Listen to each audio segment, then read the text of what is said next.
Kembali di Sapa Indonesia Pagi tadi, sebelum jeda kita sempat memanaskan diskusi kita soal pinjaman online. Nah, kita akan konkretkan lagi soal pinjaman online ini. Bung Ciko, kalau permasalahan pinjol ini sepertinya yang banyak terjerat justru millennials ya dan Gen Z. Banyak mereka sekali yang ingin sekali punya barang atau juga punya gaya hidup, tapi akhirnya cari jalan singkat melakukan pinjaman online. Dan 76% loh datanya bahwa Gen Z dan millennials kita ini berutang dan mayoritas kepada pinjol. Nah, bagaimana menata pinjaman online? Di sisi lain kan fintech bolehlah maju gitu, punya andil buat perekonomian nasional. Tapi jangan sampai backfire juga ke kita, karena yang terjerat juga nggak sedikit, akhirnya banyak sekali korbannya di masyarakat kita.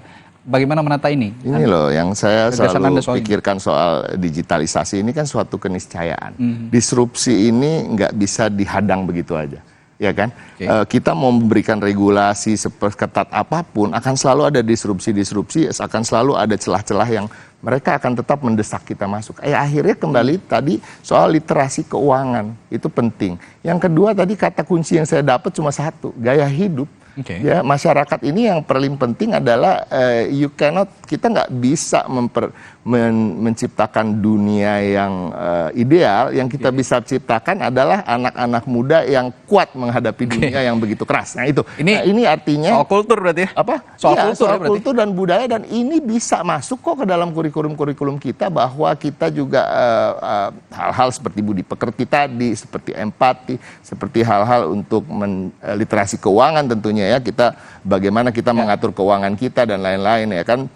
Tapi ini kan basic banget ya, gaya hidup kita nggak boleh melebihi penghasilan kita, itu aja. Tapi tetap yang dinamakan nanti regulasi sebagai pemerintah tentunya harus mengutamakan regulasi-regulasi yang cukup ketat untuk pinjaman online. Yang saya sayangkan ini kan sekarang ini yang dibilang itu yang ilegal ini yang berbahaya. Ketika bicara ilegal ini kan kita bicara bunga yang tidak sesuai arahan dari OJK, ya kan? Bunga-bunga yang luar biasa gitu ya, bisa kalau nggak 40% per minggu atau gimana. Itu ada yang begitu saya rasa ya, yang saya dengar. Nah, jadi kan maksud saya itu yang hal-hal yang mestinya bisa dibatasi, bisa dilarang, dan datanya ada di Kominfo. Nah ini apakah masalah niat dan political will tadi? Nah nomor satu, berantas dulu yang ilegal, ya kan, sesuaikan dulu dengan yang sesuai dengan aturan, dengan bunga-bunga yang maksimalnya berapa. Nah ini kalau udah sampai segitu ya kita barengi dengan literasi keuangan untuk para anak muda, dan juga itu tadi, jangan sampai gaya hidup lo itu lebih tinggi daripada penghasilan lo. Kita pengen gaya tapi ngutang gitu kira-kira. Nah kalau tadi disinggung sama Bang Ciko, aturan juga yang jadi problem bahwa banyak sekali pinjaman online yang ilegal ini belum bisa ditertibkan. Saya tanya ke Putri, kalau dari paslon nomor urut 2, Pak Prabowo dan Gibran, ini berani nggak ngubah regulasinya kira-kira, Put? Ya mungkin ini sedikit update buat bapak-bapak juga. Kita baru saja mengukuhkan yang namanya Undang-Undang Pengembangan dan Penguatan Sektor Keuangan di tahun 2023, dan ini pada pertama kalinya Indonesia punya landasan hukum terkait dengan financial teknologi yang termasuk dengan pinjaman online. Jadi sekarang semua pinjaman online ilegal yang beroperasi itu ketika ditindak oleh aparat penegak hukum, dendanya mencapai 1 triliun rupiah, dan juga ada ancaman pidana di situ sampai dengan 10 tahun penjara. Jadi memang penertiban dari pinjaman online ilegal ini terus dilakukan oleh OJK. Dalam hal ini juga ada yang namanya Satuan Tugas Pemberantasan Aktivitas Keuangan Ilegal atau Satgas Pasti, yang pada periode September sampai dengan Oktober 2023 ini mereka kembali melakukan pemblokiran rekening pinjol ilegal sampai dengan 173 entitas di sejumlah website, dan juga ada aplikasi yang ditemukan melanggar peraturan terkait dengan konten dari pinjaman online. Jadi ada 129 konten terkait pinjaman pribadi yang ditutup juga oleh OJK. Jadi beberapa hal yang sudah dilakukan ini sebenarnya memang harus terus digerakkan tentunya oleh OJK, Kominfo, aparat penegak hukum, dan semua koordinasi ini harus dilakukan secara intensif dan harus berkelanjutan, karena memang penyakitnya pinjaman online ilegal ini ketika ditutup ataupun diblokir rekeningnya, nanti mereka membuka membuka rekening yang baru dengan nama yang baru. Dan tentunya literasi keuangan digital kita yang masih sangat rendah, masih hanya di level 35,5%. Ini menyebabkan banyak orang yang akhirnya menjadi korban, baik itu dari pinjaman online ilegal ataupun dari produk-produk keuangan digital lainnya yang mungkin dalam pemahaman mereka tidak terlalu memahami konsekuensinya, tapi karena iming-iming dan juga berbagai fasilitas yang didapatkan, akhirnya mereka jatuh kepada lubang tersebut. Oke, sekarang saya ke Tommy. Tom, milenial Gen Z ini jadi penyumbang kredit terbesar, kredit macet terbesar untuk pinjaman online. Ini 765 miliar jumlahnya, menuju 1 triliun. Ini kredit macet pinjol ini yang didominasi usianya 19 sampai 39 tahun. Ini juga di atas 500 miliar begitu. Survei terbaru juga bilang masyarakat kita itu gajinya habis buat bayar cicilan, makan sehari-hari, tabungan. Yang salah dengan perkembangan digital ini menurut Anda apa, Tom? Yang pertama, selain meningkatkan literasi dan juga merubah gaya hidup generasi-generasi milenial dan generasi Z, yang menurut saya adalah yang harus diperkuat itu adalah Kementerian Kominfo ya, membuat sebuah cyber corps yang berbentuk digital, karena ini yang kita lawan kan algoritma ya. Jadi misalkan kemudahan-kemudahan dalam pinjaman online itu sangat berbeda dengan pinjaman-pinjaman yang berada di bank. Artinya hanya dengan menggunakan nomor handphone mereka bisa mendapatkan pinjaman-pinjaman gitu, dan sangat mudah sekali. Nah, dengan adanya cyber corps ini ya, artinya secara algoritma dilawan dengan algoritma yang dibuat oleh pemerintah. Karena memang yang namanya pinjaman digital itu pasti ya, itu adalah bagaimana penetrasi algoritma dari aplikasi-aplikasi pinjaman online. Itu yang pertama. Yang kedua, memang banyak kasus-kasus ada orang yang tidak pinjam tapi menggunakan nomor handphone orang lain, itu akhirnya tagihannya itu ditagihkan ke orang yang tidak meminjam. Nah, ini kan berarti dari pengawasan sisi digitalisasi dari pemerintah ini, cyber corps bentuk digitalnya masih sangat kurang sekali. Seperti itu. Jadi itu yang harus diperkuat di kemudian hari, sehingga nanti banyak hal-hal yang tidak kita inginkan itu tidak terjadi. Baik, sekarang kita tinggalkan soal pinjol. Ini yang juga jadi masalah ekonomi adalah soal perdagangan, khusus yang menyentuh soal ekonomi kerakyatan. Saya ke Tommy dulu deh sekalian ya. Ini masalah klasik Indonesia adalah pola harga yang dipengaruhi dengan musiman. Kalau kita sekarang nih ngalamin mau Natal, tahun baru, mau Lebaran, mau hari raya begitu, rata-rata kenaikan harga itu menjadi hal yang biasa sepertinya begitu. Contoh beras deh ya, ada 4 lembaga yang pegang, Kemendak, Kementan, Bappenas, Bulog gitu. Nah, masalahnya data-data ini berbeda, semua antar lembaga. 4 lembaga ini nggak bisa memastikan kestabilan stok harga begitu. Nah, belum lagi masalah bahan pokok yang lain. Solusi yang ditawarkan dari Timnas Anies Mohaimin, apa soal bahan pokok ini? Masalah bahan pokok ini adalah masalah supply and demand, di mana di hari-hari besar seperti Tahun Baru, Hari Besar Islam itu, atau event-event tertentu, memang banyak sekali pedagang-pedagang yang memanfaatkan momen-momen itu karena memang kebutuhan demand yang sangat besar sekali. Tetapi supply-nya ini bisa dibilang terkadang ada, terkadang nggak ada, sehingga seringkali misalkan stok ditahan agar barang-barang yang berada di pasar itu seolah-olah supply-nya kurang, padahal mungkin sebenarnya ada. Nah, apa yang ingin kita tawarkan adalah perbaikan tata niaga perdagangan secara komprehensif, dan kemudian kita mendorong petani-petani milenial baru, pembukaan lahan, dan kemudian juga mensubsidi pupuk-pupuk yang lebih merata kepada petani-petani yang memang yang dibutuhkan oleh bahan-bahan pokok di Indonesia. Misalkan contoh, kita itu sebetulnya lumbung beras itu sangat banyak di Indonesia, tapi kenapa kok kita itu masih selalu kekurangan beras?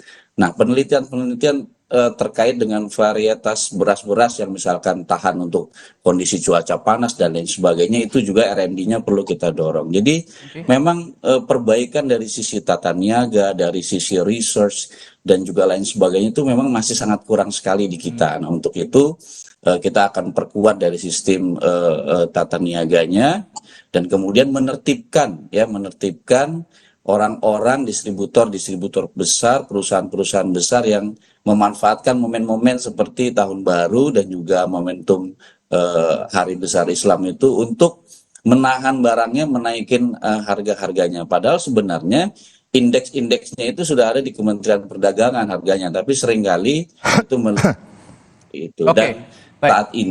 saat ini acuan untuk harga itu terkonsentrasi ke Bapanas. Jadi Bulog kemudian dan lain-lainnya itu semua mengacu kepada yang direkomendasikan oleh Bapanas. Akan kita perkuat ke depannya. Oke, tapi kalau saya simak dari pernyataan Anda, Tom, yang jadi masalah sebenarnya di hilirnya ya. Tadi masalah pupuk juga sempat Anda singgung.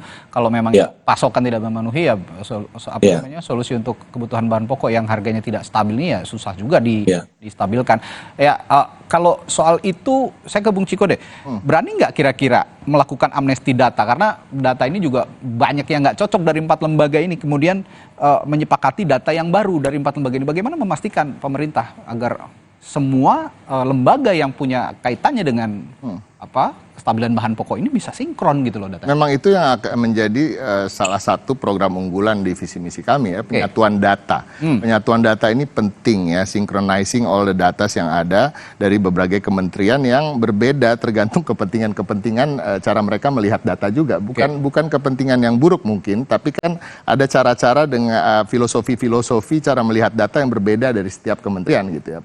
Jadi Kementerian Pertanian misalnya, tentunya berbeda dengan Kementerian Perhubungan, tapi apa hubungannya pertanian dan perhubungan? Hubungannya adalah soal jalur distribusi. Makanan. Nah, itu selalu ada berhubungan. Tapi kan caranya melihatnya berbeda. Jadi itu yang bisa menjadikan itu berbeda. Nanti harus ada badan khusus yang mengatur itu. Saya menarik untuk soal penekanan harga bahan pokok ya. Satu hal yang mungkin tidak terlalu teknis alasan kenapa harga bahan pokok dan sembako itu bisa naik menjelang Natal, Tahun Baru, Lebaran dan lain-lain. Ini juga kadang-kadang kita harus memberikan edukasi kepada masyarakat yang mempunyai istilahnya paranoid, berpikir ke depan seakan-akan wah nanti menjelang Natal barang akan naik, sekarang gue borong deh. Nah itu juga merusak harga, itu merusak. Artinya harus ada aturan untuk beli juga dong. Betul. Nah, itu juga harus dan selain aturan tentunya edukasi bahwa tidak harus berpikir begitu, sehingga harga bisa stabil. Yang kedua itu tadi kenapa saya mention soal perhubungan, jalur distribusi itu sangat penting. Karena jalur distribusi itu menyumbang sekitar 20% dari harga yang akan dijual. Gede ya?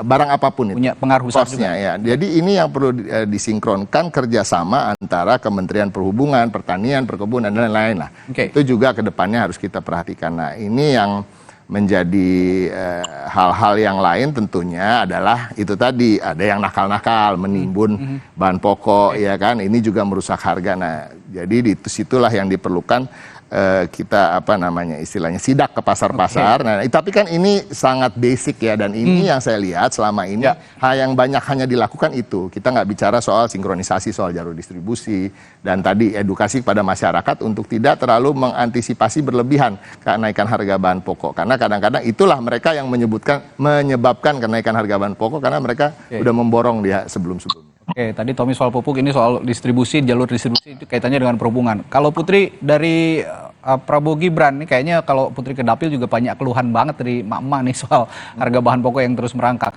Solusi yang ditawarkan apa kira-kira Put?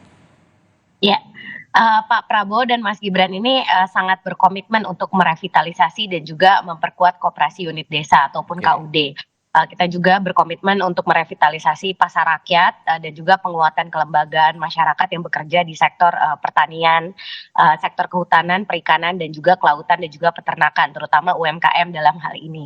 Dan kalau kita lihat juga secara pengalaman, Pak Prabowo ini kan juga pernah menjabat sebagai Ketua Umum Asosiasi Pedagang Pasar di seluruh Indonesia. Dan hal-hal ini akhirnya menyebabkan beliau sering mendapatkan aspirasi, menyerap aspirasi dari pedagang pasar di Indonesia, dan tentu beliau mempunyai dorongan untuk memperbaiki pasar rakyat di seluruh Indonesia supaya bisa benar-benar menjadi tempat yang bermanfaat dalam hal ini untuk para pedagangnya. Makanya yang paling kita ingin perbaiki di sini adalah sebenarnya bagaimana kita bisa menyambung dan juga menjadi perantara yang efektif untuk produsen daerah pedesaan yang selama ini mungkin mempunyai kesulitan dalam mendistribusikan produknya gitu tanpa peran perantara, dan hal ini yang akhirnya menyebabkan banyak ketimpangan dalam harga Jadi ketika petani menjual produknya itu jauh lebih murah daripada ketika akhirnya dijual di pasar.